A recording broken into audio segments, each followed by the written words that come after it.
The agenda is up there now, and I can take that down when you're ready, Stephanie. Perfect. All right, well, it is 4:30. I know some of my folks are in the car.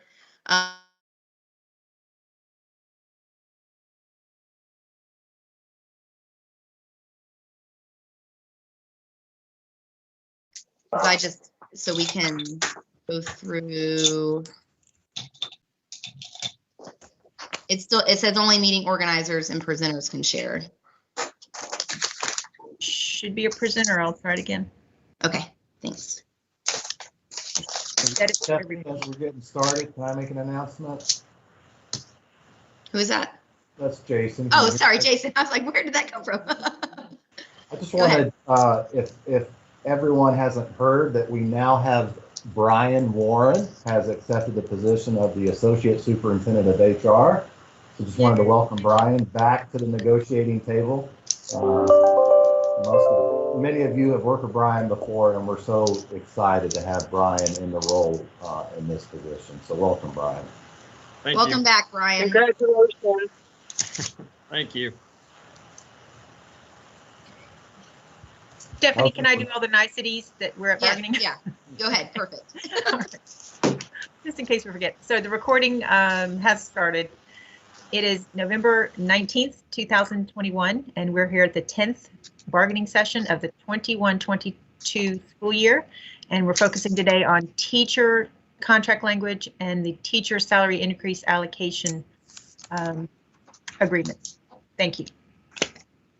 And so what I have up is what I kind of collected it in an easier way to kind of just see it, list it out of what we're looking at. So currently, the Tenant of Agreements, Laura, we have the health plan that was agreed to on September 22nd.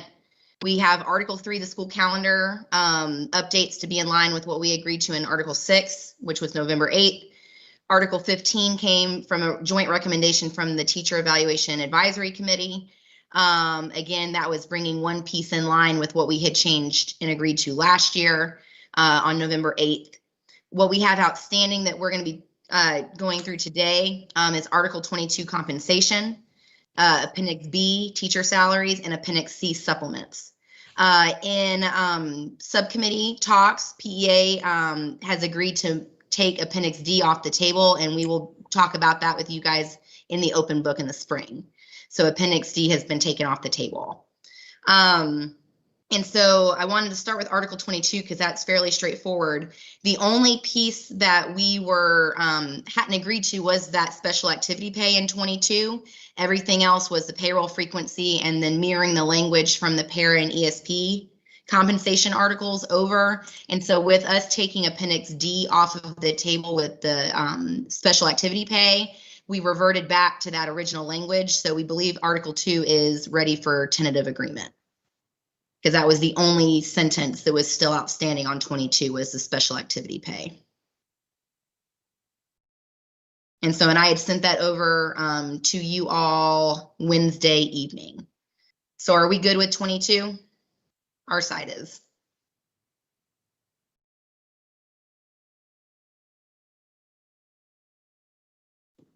Gotta acknowledge that question. Are we good with it? You might be on mute. Because I can't see anybody now that I'm sharing. I can only see one person.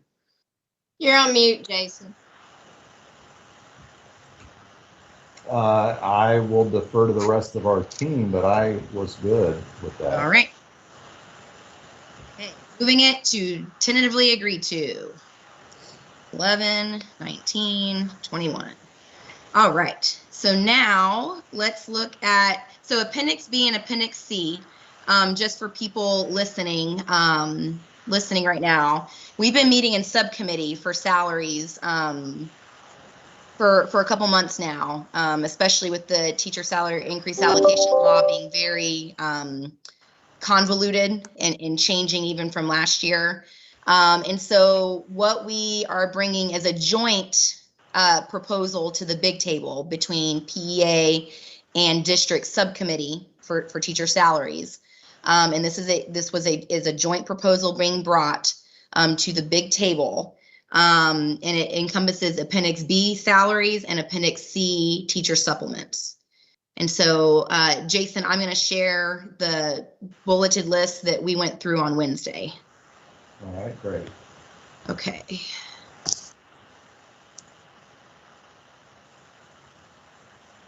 Oh, nope, wrong one. Nope, yeah, right one. Okay, perfect. And so, Jason, if you want, we could go back and forth, or I could present it. It doesn't really matter to me. If you kind of want to take one and I'll take two and you take three, it doesn't matter. When we get to 4, I was going to put the actual supplement schedule up so we could just go through that and look at the ones that are added, and so that people viewing can see the actual amounts. It doesn't matter to me. Well, let me just start off by saying, this was through a lot of hard work, and I certainly appreciate all the hard work that was put in by several departments here within the district, including finance and HR, but especially PEA. I'm just excited that we even have such a comprehensive agreement to present. The first the first item, the teacher salary increase, which will be retroactive to July 1st, is between the performance for pay schedules. We're going to add $315. And let me go back by saying that the additional funds that we received from TSIA this year was about $1.5 million for the district to use towards the TSIA. So what was worked out was between the performance for pay schedules, add 315 into each current pay level. For the grandfather schedules, we'd be adding 210 into each current pay level. And that, just so people understand why there's a difference there, the way the teacher salary increase allocation law is written, it is written not on the side of grandfathered teachers, and with pay for performance, it's always been inequitable, just the way the laws have been written, and that's what we have to work around when it's this money. And so that's why, we really got our thinking caps on with the other 3 pieces of the salary agreement from being recommended to the big table from the subcommittee, because we knew that this wasn't going to cut it, right? And both sides, really dug in and looked at where we could make other movements that were meaningful to every teacher and instructional position under this contract. And just to also to add here before we move on to number 2, so nobody's moving based on performance in the pay for performance schedules, because in the teacher salary increase allocation, there really wasn't enough money to move levels. And so we decided to do a small salary enhancement to each current level with the additional TSIA money after we paid out what we had done last year. And so that's just one part. And that was the state funded part. And so the second part is coming out of the ESSER federal relief dollars that the district will be getting for this school year, next school year, and in the 23-24 school year. So over the next 3 school years. And so we are, the joint committee is proposing that there is an ESSER funded supplement for all instructional positions covered under the teacher CBA.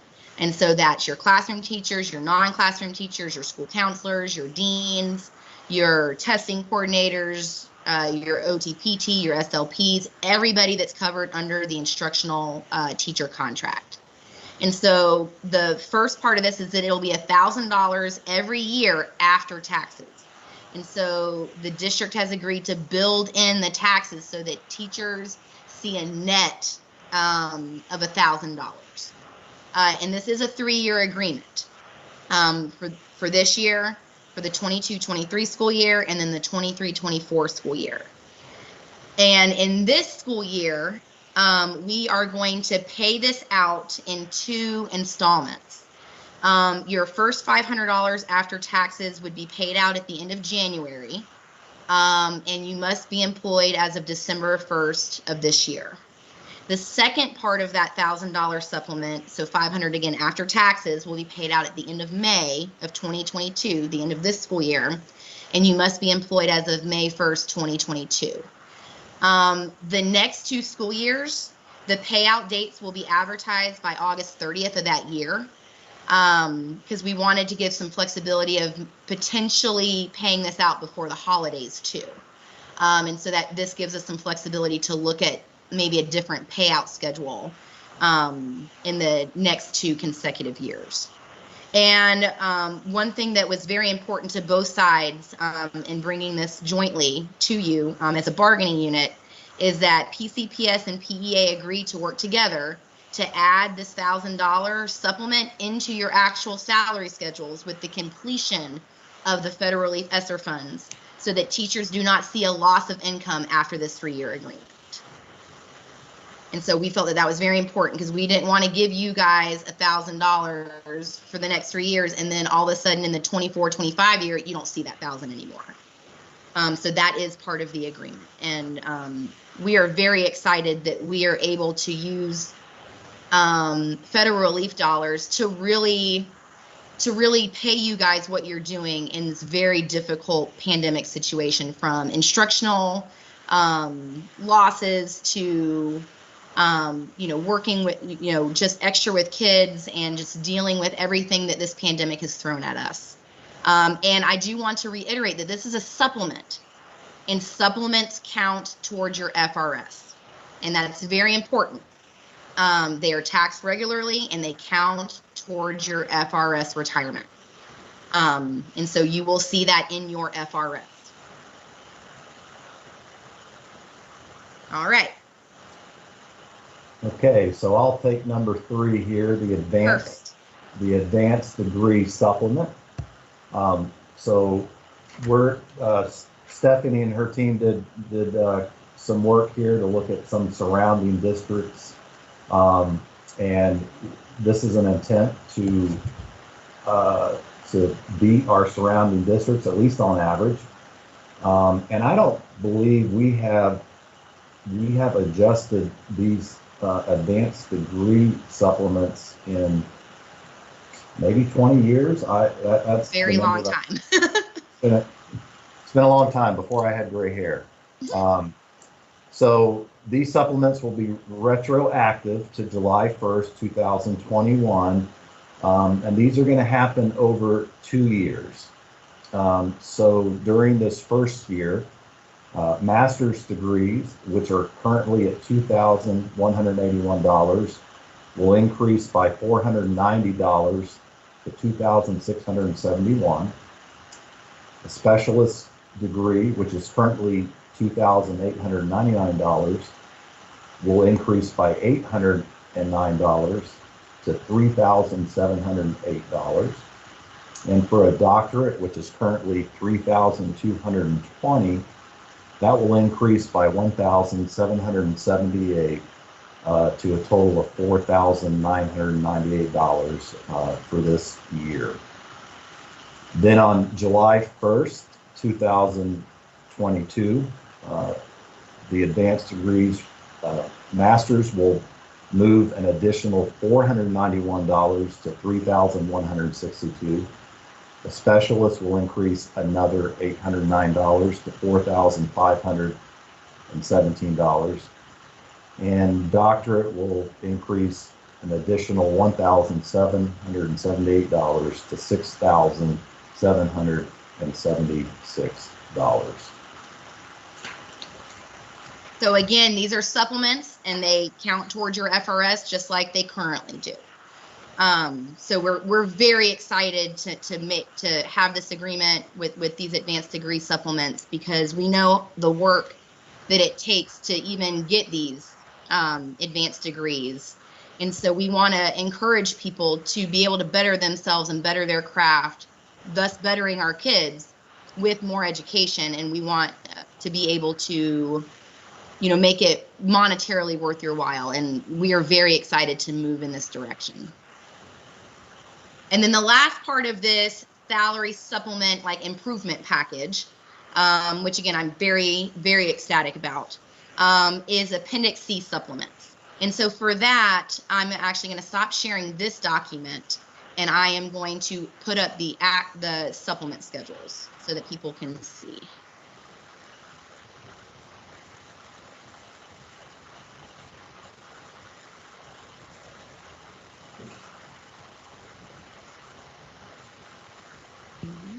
Yep.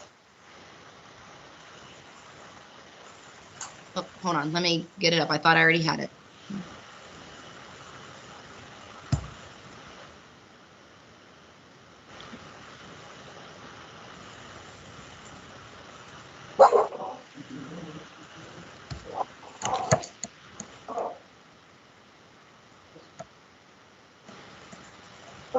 There we go. Okay. So for the Appendix C supplements, every single existing supplement on this schedule is seeing an improvement. It's not a flat rate. So as we go through this, you can look at your supplement or supplements that you earn currently and see where they are and where they're moving to. This will also be put out in the tentative agreement package. If we, we will tentatively agree to this pending the big table today. It will be in the package so that you can see it. And so you can see here that every single existing supplement is moving to varying degrees. So I'm just going to kind of scroll through so that if anybody wants to pause and watch this again and see where they're at, they can. And you can hear my lovely dog in the background that's going crazy.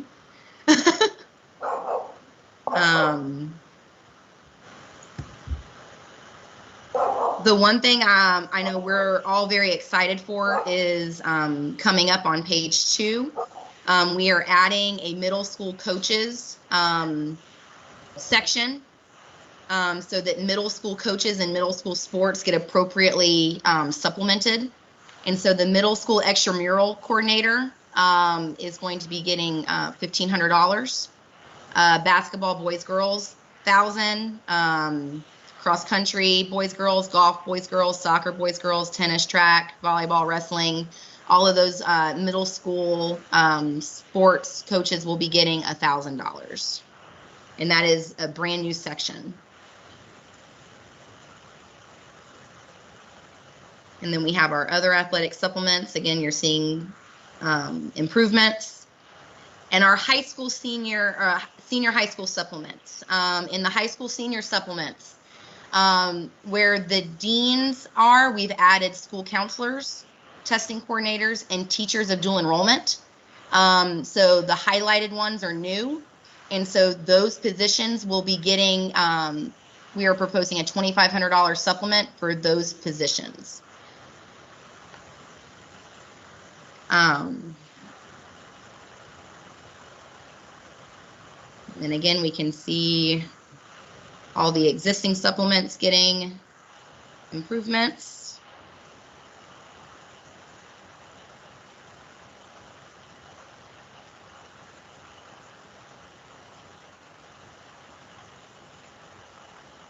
And then in the middle school supplements, school counselor has been added and with a $2,500 supplement.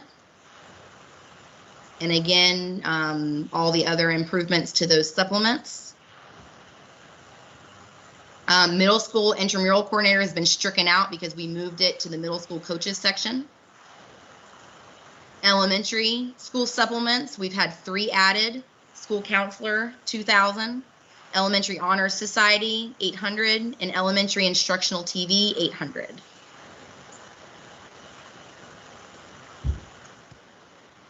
And then again, our Harrison School of the Arts are seeing improvements. Our fine arts are seeing improvements.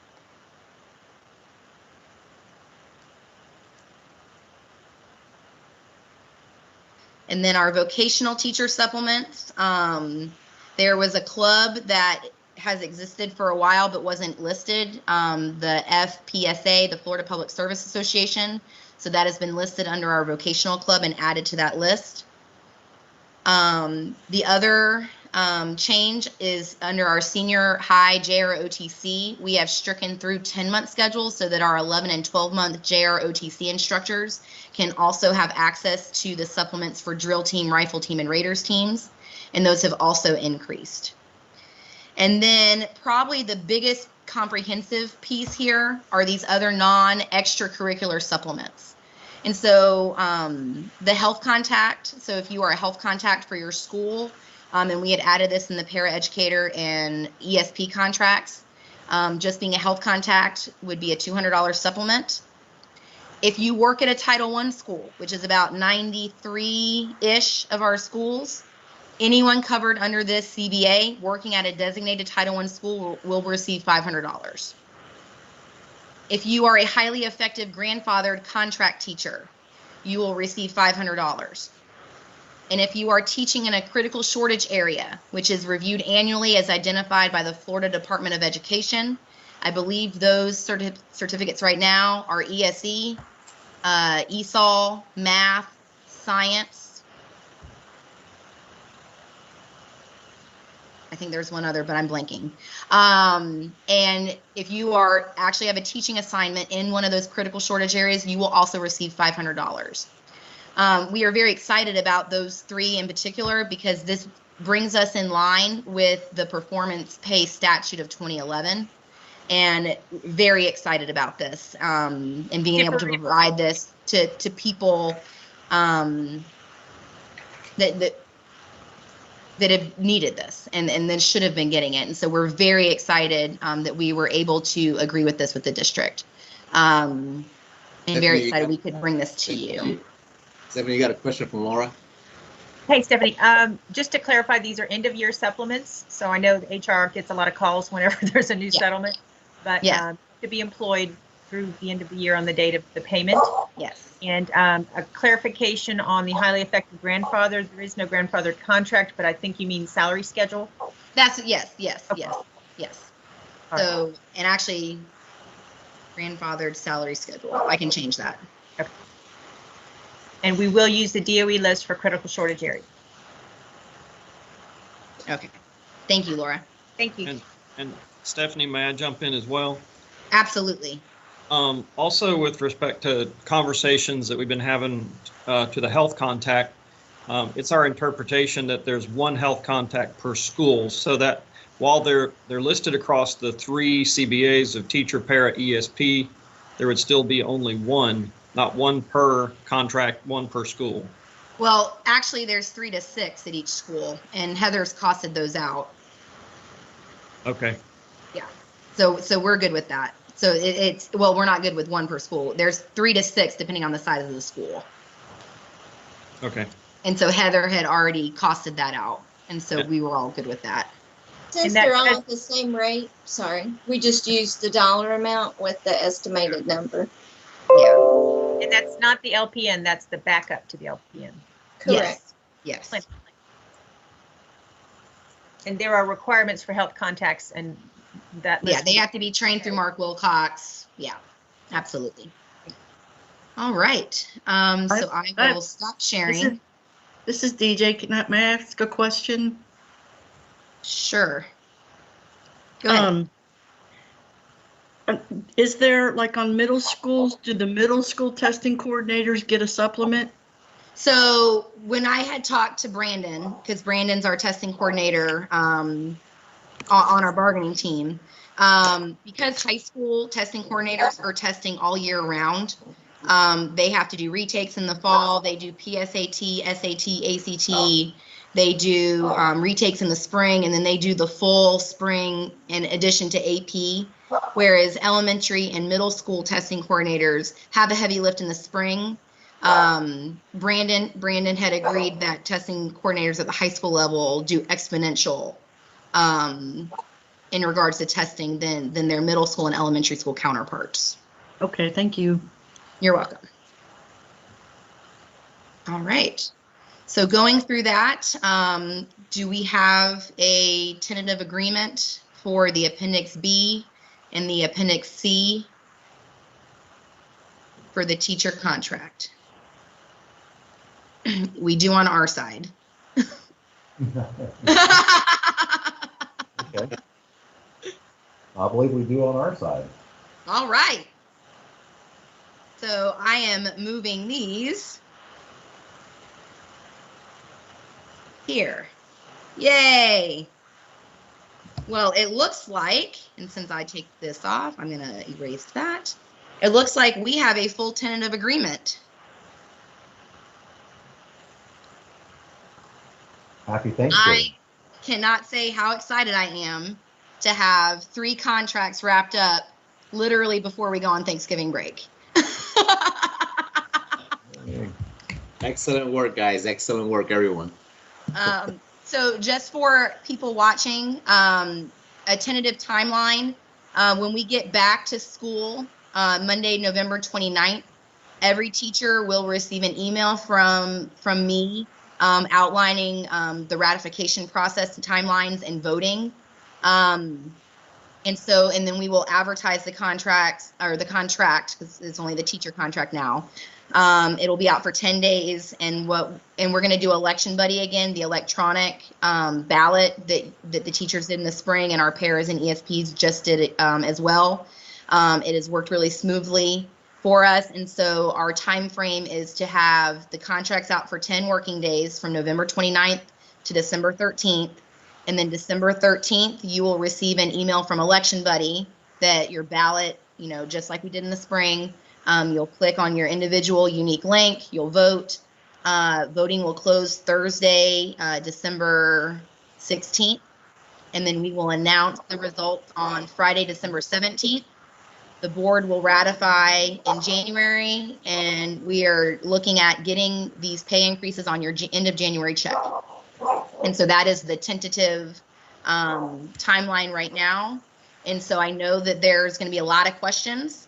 Let's write all those questions down and wait to ask them on the 29th, because I know we are all closed and on break for this next week. I will be putting out a video explaining this as well. And then we will also release the document that I had shared as Jason and I had gone through the salary part. So just for people knowing what's going on and what's coming. Thank you guys so much for all the hard work that both sides did. I know this is grueling work, especially when we are given a lot of different words that govern how we can pay teachers, and it's become increasingly difficult. And so I really appreciate the district side being willing to really have those conversations in small groups so that we could make progress. And really, investment in our teachers, invest in our kids. And so I am super excited to bring this to you all. And I know Jason and his team is as well. Yes, I hope everyone enjoys this next week off, and you enjoy your time with your family and your friends. And happy Thanksgiving. Thank you so much. Yep. Happy Thanksgiving, everybody. My team, Happy be on the lookout for a Zoom. We're going to get on real quick, okay? Happy Bye, guys. Thanksgiving. Do we have the link, staff? You will very shortly. Thank you. Okay. Happy Thanksgiving, everybody. Happy Thanksgiving.